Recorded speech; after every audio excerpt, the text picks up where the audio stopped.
Hi everyone, and welcome to this Jericho Writers video on building profiles for your characters so your readers will love them. My name is Sarah Juckes, and although I write for young adults, the advice I'll outline in this video will help you create well-rounded and believable characters no matter what genre you write. I will also give you one easy cheat that will make profile building a whole lot easier. So let's get started.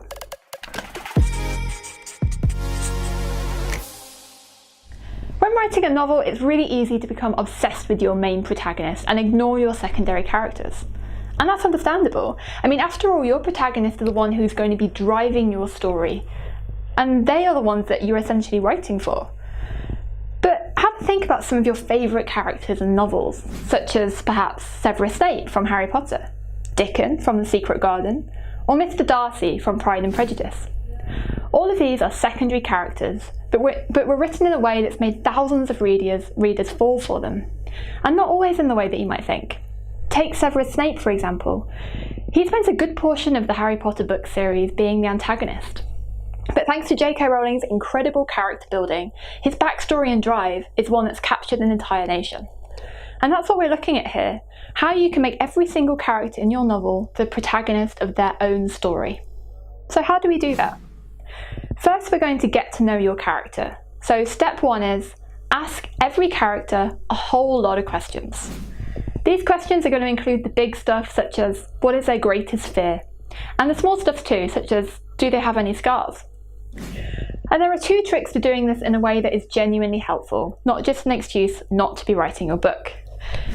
Write all the questions first. And when I say all, I'm talking at least 100 questions. Sound like a lot?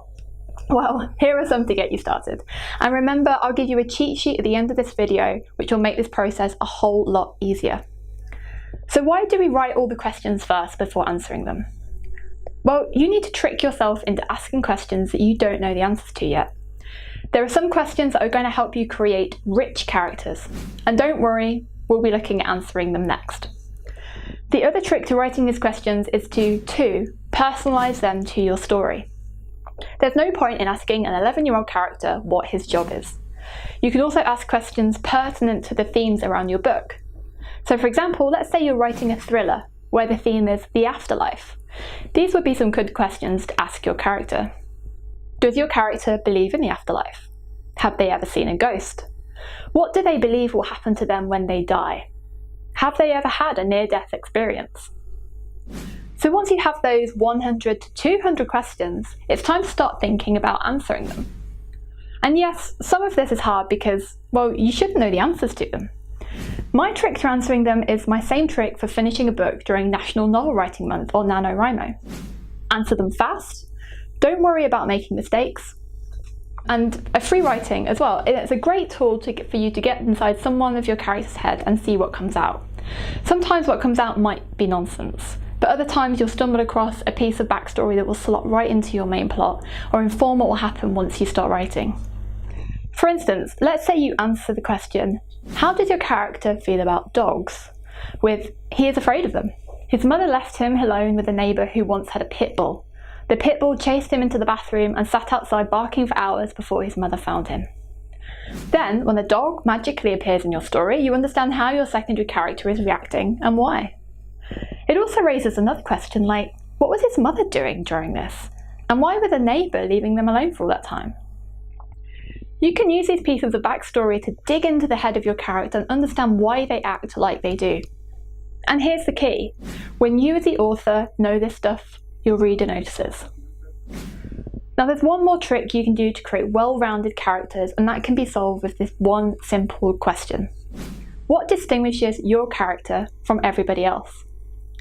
For example, try this next time you see a crowd of people. Describe each of them in one line as they walk by. You don't have to think about each one, so it might look like the following. The man who wears a backwards baseball cap. The woman in the yellow coat. The person with a slight limp. The girl with the missing front teeth. These are distinguishing marks that make a character memorable too.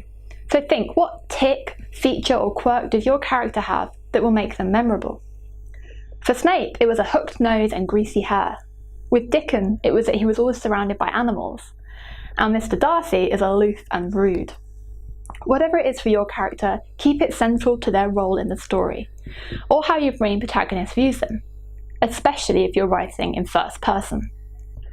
So there we have it, top tips for you to build a well-rounded character using profiles. And as I promised you at the beginning of this video, Jericho Writers has created a cheat sheet ultimate character builder worksheet that contains 100 questions to start you off. Download yours for free via the link below. My name is Sarah Juckes and this has been a video with Jericho Writers. Happy writing!